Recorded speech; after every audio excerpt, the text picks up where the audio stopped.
Here we go.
We'll do the welcome. But he's gonna. He'll do that after. Okay, cool. Yeah. Good morning. Welcome to the Namaqua Unitarian Universalist congregation. A congregation in a room right now full of people with big hearts and open minds and wild journeys. I'm so grateful to be leading worship today with Rev Laurel Liefert and Brian Marvel. And today we're going to get an opportunity to see something I've been talking about for a year. So it's a real thing. It's not made up. And this project has meant a whole lot, and I'll speak a little bit more about it later.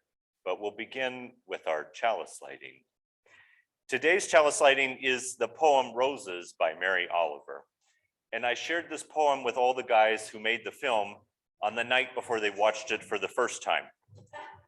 And as you'll soon see, roses are an important part of the story because historically the men who are incarcerated at Territorial Correctional Facility grew enormous rose bushes on the grounds.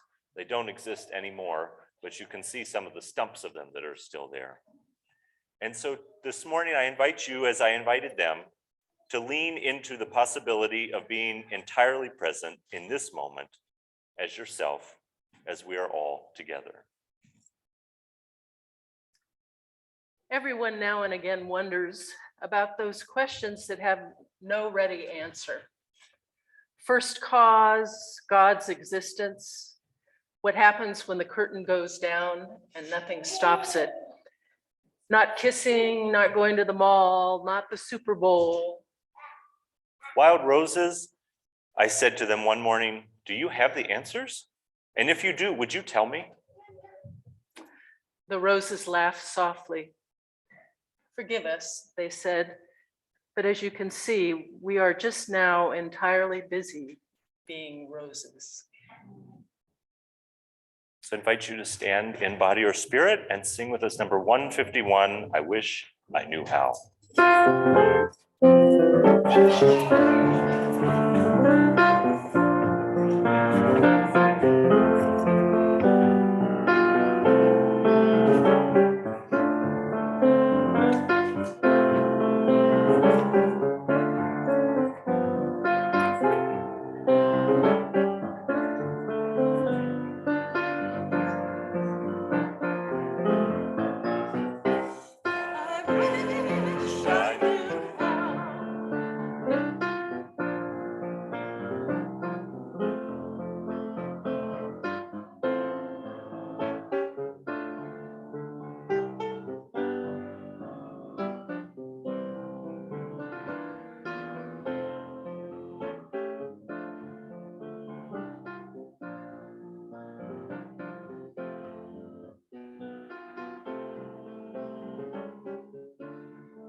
This is our great covenant to dwell together in peace, to seek the truth of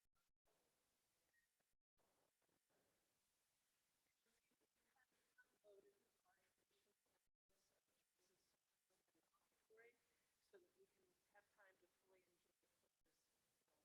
I wanted to mention that the reason we're not wearing masks, and thank you to all of you for this, I always take COVID tests the morning of our service.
Rachel's coming to town on Thursday, so we're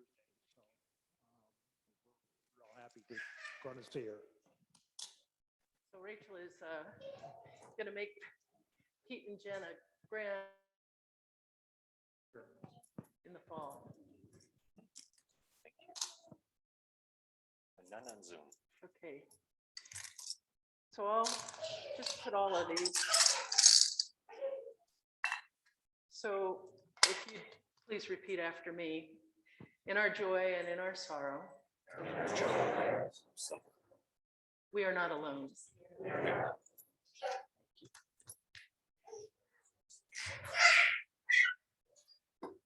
And now if the ushers would please come forward, we'll actually collect our offering early.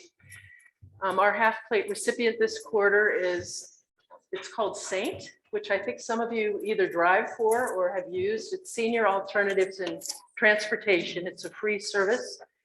Our own Sally Henry is the one who coordinates the rides. I know Sue and Sherry and others drive for Saint. So please be generous and enjoy some music by Ryan.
And I forgot to mention that some of you who might be new, I wanted to clarify the difference between our collection and our pledges.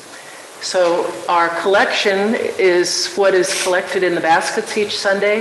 If you want to put your pledge into the basket, make sure that you designate it as your pledge so that the bookkeeper, Pam, can allocate it into the proper columns. And now, if the ushers will please come forward.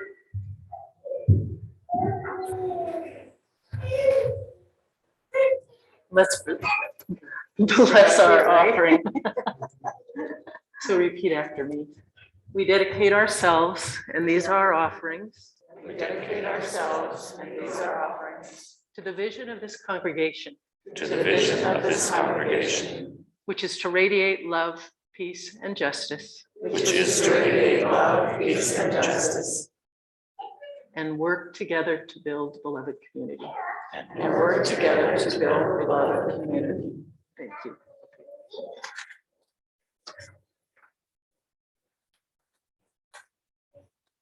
I'll put it up there. Okay, great.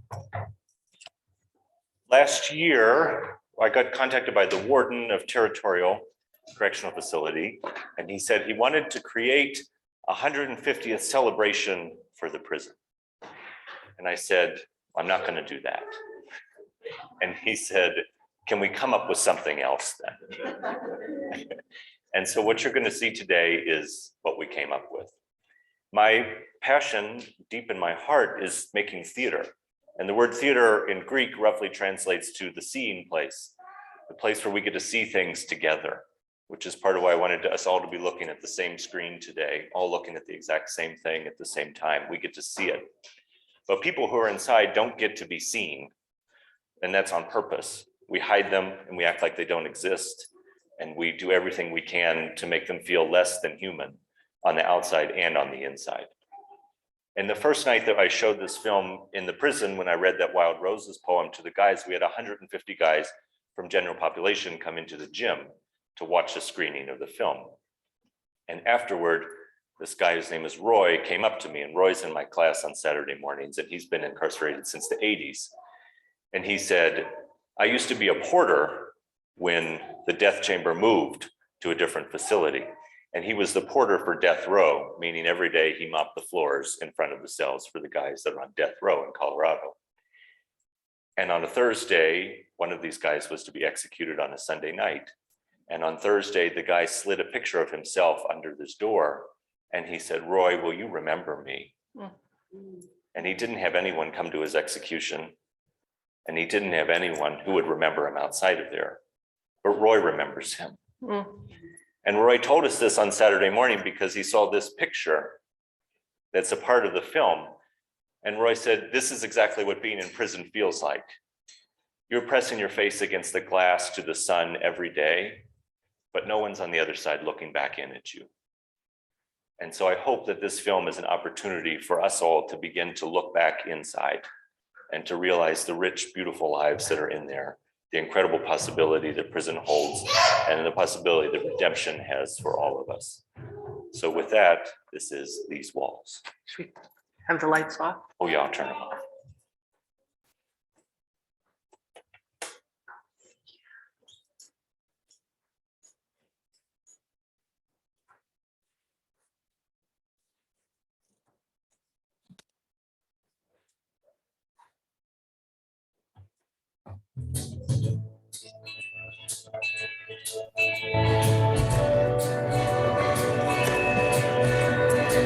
Can you see?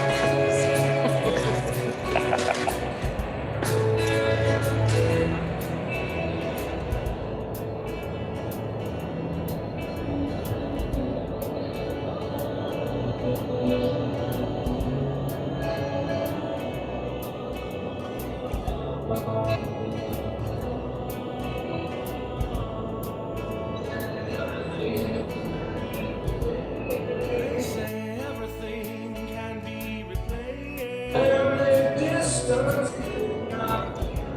Yet every distance is not near. So I remember every face. Every man upon me. I see my light come shine. Light come shine. From the west down to the east. Any day now. Any day now. I shall be. I shall be released. They say every man must need protection. They say every man must need protection. They say every man must fall. They say every man must fall. And I swear I see my reflection. And I swear I see my reflection. Somewhere so high above the wall. Somewhere so high above the wall. I see my light. I see my light come shine. From the west down to the east.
Dear John, I thank God for this most amazing snowy spring day in the mountains. I thank God for this most I absolutely amazing love snowy being in the spring day in the 9th grade. mountains. I absolutely love Today is being actually my in birthday, and although it may feel like it, I'm not. Today is actually my 150 years old. birthday. And I am although preparing a special dinner for my family, which is really the best present I am they could ask preparing a for. special dinner for my family. I hope which you're is able really to the best experience present something they could special ask in spite of where you are. for. I hope you are able to experience something special. Maybe that will be my birthday wish this year. Maybe that will be my I birthday am wish baking this an year. angel food cake as I do for all my children and grandchildren on their I am baking birthdays. an angel I food use a cake as secret I do family for all my recipe children passed and down to me by my grandchildren. mother, like many of I my use a best secret family holidays. recipe passed down The to me by timer my has been mother, set, like many so of while my I best wait, I holidays. thought I would share one last The slice timer of has been life set, with you. so while I wait, I thought I would share one last slice of life with you.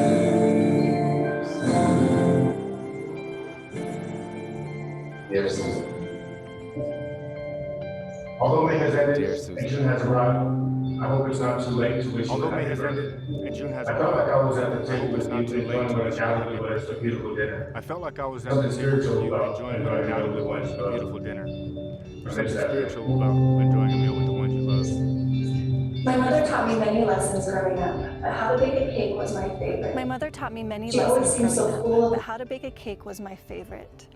She always seemed so full of life when she was baking. We had this game we liked to play. My mother would call out the ingredients. Flour, almond extract, sugar, and I would run around the kitchen gathering them up. I remember trying to guess what it was we were making. I saw salt, cream of tartar, eggs, and everything else. I was dumbfounded. It wasn't until she leaned down and whispered in my ear, "Fresh vanilla bean," that I realized it was her secret angel food cake recipe. I was astonished that these things, tasting nothing like angel food cake, were going to come together and be transformed into something so glorious. I immediately looked up and asked, "Whose birthday is it?" My mother told me tomorrow will be your grandmother's 62nd birthday. I was so excited. The next day at my grandmother's house, we celebrated her birthday as we always did, dinner with the family. Upon arrival, I ran in and embraced my grandmother, wishing her a happy birthday. I couldn't help but tell her my new secret. She responded by saying, "This is our secret," and then explained the importance of keeping it. After singing happy birthday, I'll never forget the light in her eyes as she took her first bite. She glanced at me, beaming with approval, and I just felt so special. I had no idea that this birthday would be her last. This is when I learned to cherish life in each of its moments.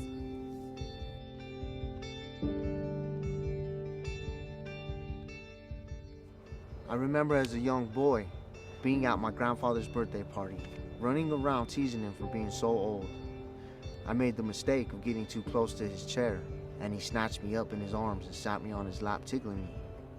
As I squirmed and shrieked, laughing myself to tears, my grandfather smiled and said, "One day, you may be my age, if you should be so lucky." Those words ring especially true tonight. If you should be so lucky. Reflecting on your birthday dinner sparked that memory, and the truth of his words dawned on me. Aging is an accomplishment worthy of celebration. So, I hope you had a joyous celebration. I spent the morning in my garden as I love to do. One is never nearer to God's heart than in a garden. I was collecting vegetables and herbs for dinner just as I had done so many times before, but the difference now is that my achy old knees protest every time I bend down. Nevertheless, I suffered through the pain because kneeling was the only way to get close enough to fully take in the splendor of this sacred place. As I knelt down, I closed my eyes, took a deep breath, and enjoyed all the fragrances being offered. The scent of thyme reminded me of when this garden only served to feed my family. The food grown out there season after season provided for each of my children until they were grown. As I sat in my garden alone, reaping another harvest, the cycle of life became so clear to me. Each time I find myself in this garden, my attention is always drawn to my lovely rose bushes. The grandeur is the food for my soul. Habitually, I stop to admire my oldest and best rose bush, planted when my eldest left home and started a life of her own. What makes it the best, I wondered? Is it simply because it's the oldest? Or did it just get the right amount of light and love? Rest assured, John, the next rose bush I plant will be for you in your peace. Isn't it sad when it takes a death to bring families together? And even more so when death destroys them? The last time I had all my children together was when Wayne's father passed away. Like all things in life, we have a choice of how death affects us. As humans, we should gather in life, not death, and rejoice in it.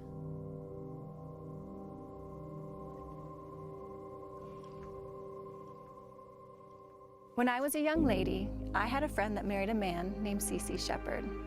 Cece came from a prominent Cañon City family and was a first-generation prison guard. My friend did not like her husband's idea of making a career behind the walls.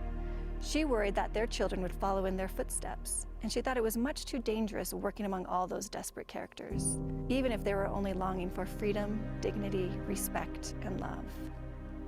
She remembered being a young girl in 1900 when, during a brazen escape, a prison guard was murdered. His name was William Rooney, and like Cece Shepard, was a proud first-generation turnkey. 3 of the 4 escapees were immediately captured. The posse finally apprehended the 4th man, loaded him onto a wagon, and returned him to the prison through Cañon City. An unforgiving lynch mob, contaminated by vengeance, surrounded the wagon and joined in the lawlessness by murdering the man and hanging his body from the town's main telegraph pole. This young man's name was George Witherall. With this haunting experience fixed in her mind, my friend often begged Cece to leave and go work on his family's farm. He's always responded by lovingly reminding her how proud he was to perform his civic duty. It was one of these very mornings, a day like any other, when the news of the prison riot began. Reports of the devastation buzzed through the party lines as reports from the artillery rang through the streets. Smoke billowed from the burning buildings, and the acrid tinge of sorrow settled with the ash.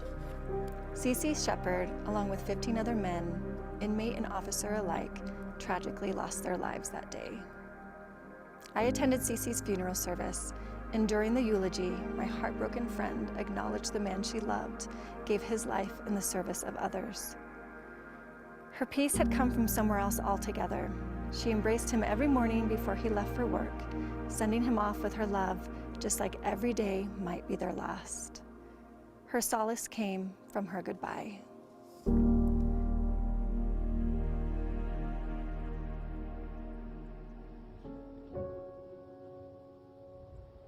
I remember one summer, many years ago, I was walking home from the baseball field. I could feel the heat of the late afternoon sun beating down on me. I was approaching the neighborhood corner store when I heard the hum of the coolers sitting on the front porch filled with bottles of ice-cold soda. I inherited my mother's sweet tooth, and I will never forget the empty feeling in my gut rising to my chest as I thought about the taste of sweetness on my tongue. I didn't understand it at the time, but that was the feeling of temptation my father had always warned me about. I could not resist at least exploring the contents of those coolers, so I crept up the steps of the porch and peeked through the glass door. Once I saw the bottles of cream soda right there for the taking, all hope was lost. I snatched a bottle and took off. I ran home so fast I had to wait what seemed like an eternity for the soda to settle back down. There I sat, hiding behind the shed in my backyard, where I could finally indulge myself. The sweetness on my tongue made me forget, just for a moment, that I had done something wrong. My sister May saw me take the last swig and hide the bottle in the bushes. She followed as I strolled through the back door into the house. To my astonishment, there stood my father, side by side with the store owner, Mr. Hawkins, awaiting my inevitable return. I will never forget the sting of my father's hand slapping me in the face. but it paled in comparison to the sting of his words when he called me a thief. Maybe they'll let you make license plates for a living, he roared. I dug my fingernails into my palms. I pressed so hard I had bruises the next day. As my sister caught my glance, her eyes turned glassy, knowing there was more to come. Mr. Hawkins would never see the weeks of torture that followed. I felt so foolish. My father was seething. He and Mr. Hawkins had agreed that to pay back my debt, I'd work in the store for the next week. When the door closed behind the store owner, my father grabbed my arm with the force that I still feel. He hurled me down the cellar stairs, breaking my wrist and blooding my face. The only time I would leave that hole for the next week would be to work in that store. Let us not forget how chaos has connected us. It is through your poor, reckless, and selfish decisions that our lives have intersected. Your words have conveyed to me how much turmoil was in your life for years on end. The fact that your sister is amazing has resounded through our correspondence, though she is undeserving of the life you dealt her. Her loss can never be repaid. Your pain and suffering may have ended in one way, but your actions have only deepened hers. I would understand if she had a quest for vengeance. How does she feel having lost her father, and soon her brother as well? I cried myself to sleep each night I was down there, alone, and somehow without time. I hope I'll never feel that way again. I built walls to keep myself safe. Sitting here on death row has forced me to look back on my life, to realize that no matter what my father did to me, it couldn't justify taking his life. I discovered the truth about myself that I was never before willing to acknowledge. And the only question I need to ask myself were, what comes before destruction, before a fall? I built walls to hide my vulnerability, to protect me from more of the pain I suffered. I've held my emotions captive behind these walls, believing that releasing them would make me look weak. In all honesty, dealing with them in any meaningful way just seemed too difficult. In hindsight, I was only fooling myself. Those emotions that made me feel so insecure were merely the symptom of a bigger problem. I did not realize it at the time, but all the sadness and frustration, the resentment, the failures that I had to grow to be sensitive about, everything that I tried to lock away was going to be released, eventually. Tragically, the only way my pride allowed me to confront all this chaos was to lash out in anger, contaminated by the desire for vengeance. By not acknowledging the reason why these emotions even arose in the first place, I was setting myself up for this catastrophe. By burying them deeper and deeper, longer and longer, I was creating a monster behind these walls. When I took my first life, how many lives did I ruin? How many generations did I hurt? Can I even begin to restore the damage?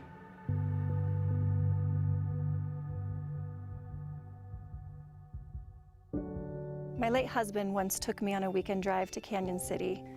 I don't think it was even big enough to be called a city. We happened across a bandstand performance led by inmates. It was enlightening to discover those walls could imprison so much talent.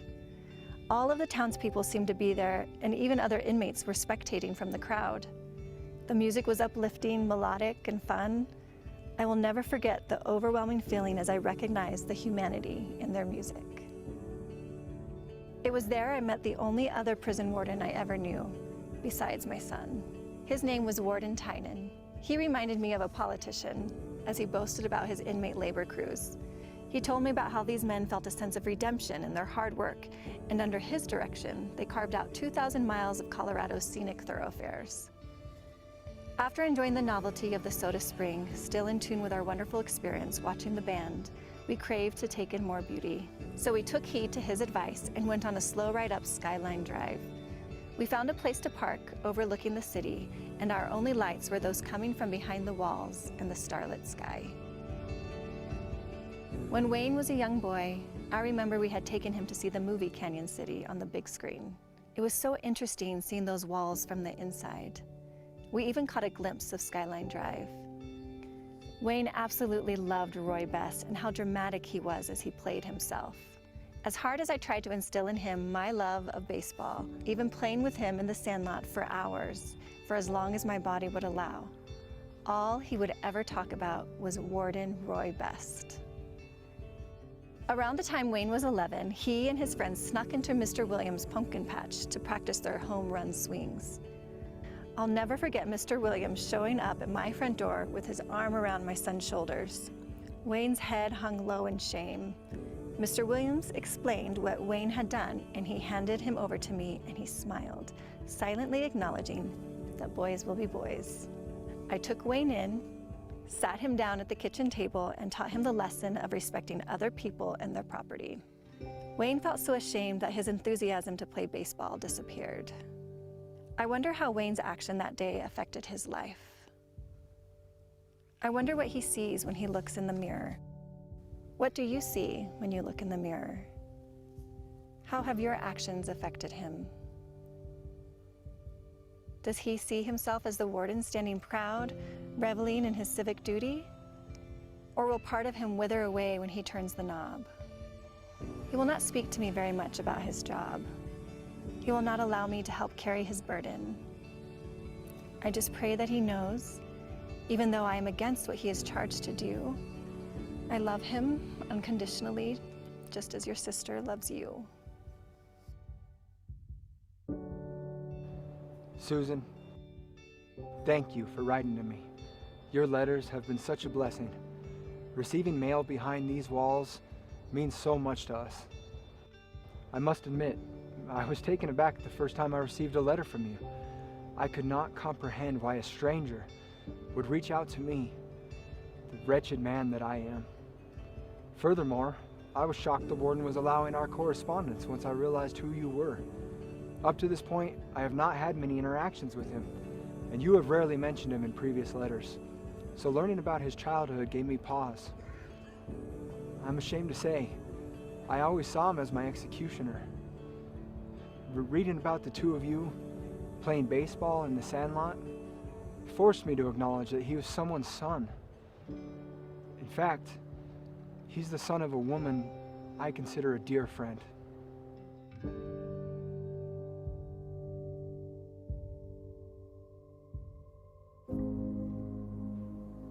Through the bars on my cell, waiting my final judgment, I can see the room I will die in.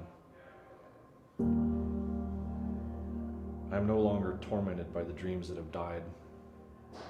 My only despair now comes from memories relived. My death tomorrow is a necessary evil, I suppose, and it pains me to know that I have put your son in this position to have to carry out this evil as a matter of his civic duty. Susan, I am so deeply sorry for putting you and your family in this position. You have been merciful and forgiving, a light in the darkness, and your mercy is without question a sign of your strength. I say a final prayer of mercy for each rose I remove from the branch. I realize the lessons to be learned from their imperfections. I preserve these roses as the centerpiece of my dining room table, hoping the love and happiness they signify lingers. The roses are also displaying their suffering for visitors coming from afar to celebrate my birthday and witness the final petal fall. Some with astonishment, awful enjoyment, or some kind of awe. The table is set, and justice will soon be served, I suppose. Your heartfelt remorse has been profoundly moving to me. You have never once appealed your conviction, nor have you sought a stay of execution. Only stating the debt must be paid is an eye for an eye, a life for a life. We have talked about our God being merciful and forgiving, so wouldn't you think that an eye for an eye means that if you take my eye, you offer your own by taking my hand and leading me? How will you be remembered? When I stand in front of the mirror, I look at this old, weathered face. I see a mother to all those in need. My goodness, John. Thinking about all this fills my heart with such sadness. The aroma of caramelized meringue is pulling me from this incredibly sorrowful letter. What a collection of memories and reflections on my own life. Joy and sorrow are woven fine. I need to pause for a moment to make some final preparations for dinner. But now, more importantly, I need to gather myself and collect my thoughts.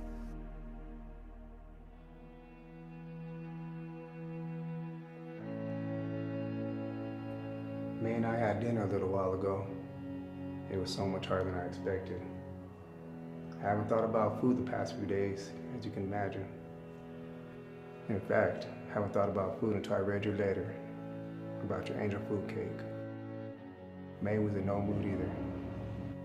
Such a strange feeling to know I was having my last meal and about to say my final goodbyes.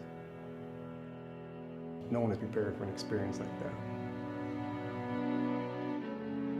She was just so nervous.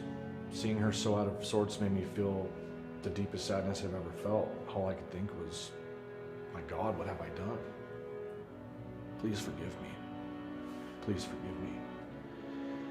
I did my best not to show her how tormented I was in that moment. So I stood up tall, and I gave her a hug that I never wanted to end. For the briefest moment, these walls disappeared. I tried to smile bravely, but I could not hold back the tears. So we just sat and cried together. It felt cleansing. No anger, no judgment, just us. It was time to eat, and I could see that anxious look in her eyes, that food was the last thing on her mind. Guided by my sweet tooth, I asked, "Do you want to share a cream soda?" May's eyes twinkle. She saw me. You asked me, what do I see when I look in the mirror? The question hit me like a ton of bricks. After that horrible day, I didn't recognize myself. I saw a sinner. I saw a man who murdered his father and abandoned his sister. A man who allowed his past to lead him down the path of destruction. I saw the very disgrace my father saw in me my whole life. And I also saw a man who deserved to die. An eye for an eye, a life for a life. Then your first letter arrived.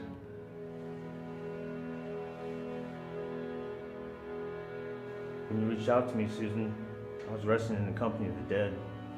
I felt irredeemable.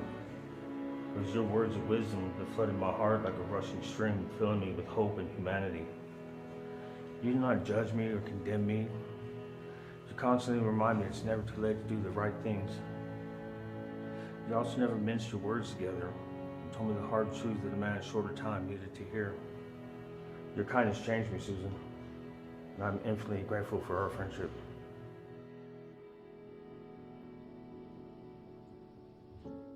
Nothing lifts my spirits more than dinner with the family.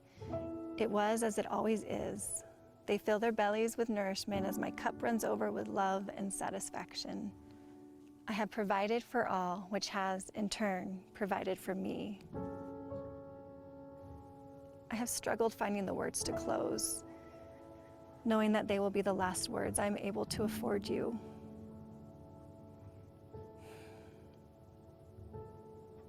This is goodbye. I thought that I might once more try to inspire you to seek relief from this most absurd punishment. Retribution offers no restoration. I thought you were just being stubborn. Now I know you believe this is what you must do, as much as I believe you should not. I have tried to reveal to you your worth as a human being.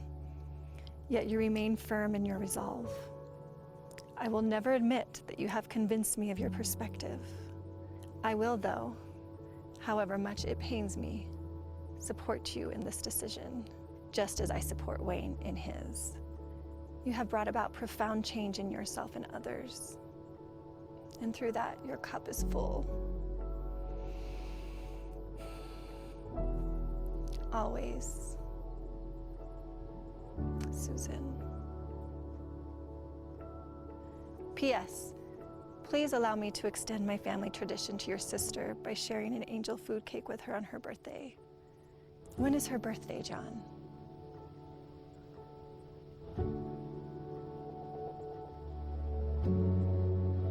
By the time you receive this letter, I will be gone. I hope it finds you doing well, and I hope it finds you cherishing each day with the reverence it deserves.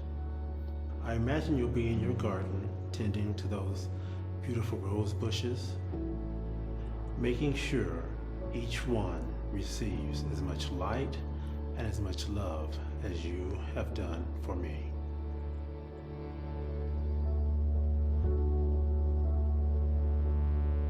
Goodbye, my friend. John. John. John. John.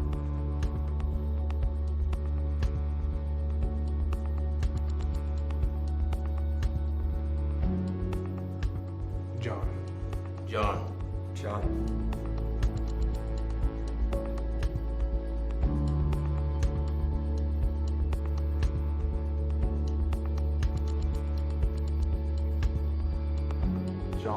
John. John.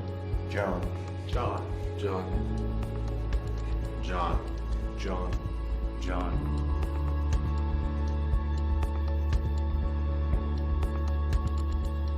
John. P.S. Mavis' birthday is March the 15th. She adores angel food cake.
So maybe let's just take a breath together. Let's take a big breath in and hold on to it and let it go. And another big breath in. Hold on to it and let it go. And one more big breath in. Hold on to it, knowing you have another one coming and it has everything that you need. Let it go.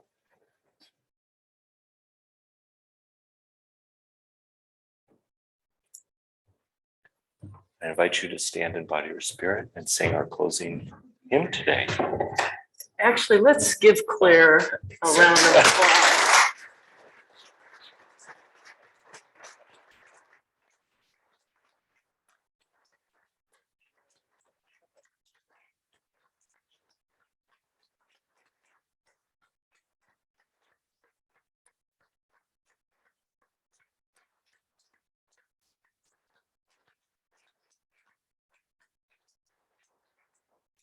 Thank you all.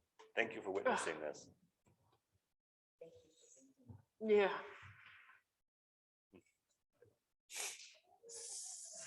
So building a new way. Number 1017, maybe a new way of justice and mercy.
The house was built brick by brick, pane by pane, initially withstanding winds the force of a hurricane.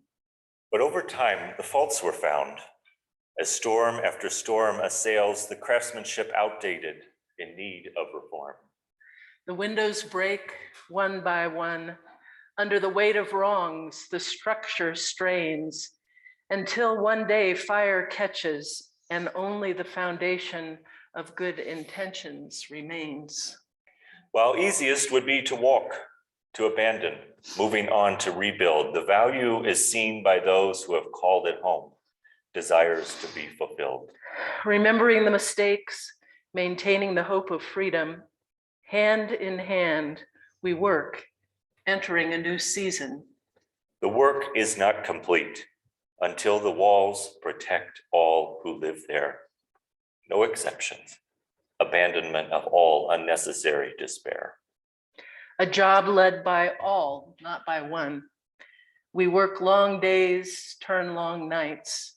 The creation of our hands, proving more than surface level acknowledgement of rights. The past is not buried, but underlies what we have transformed before our eyes. May it be so.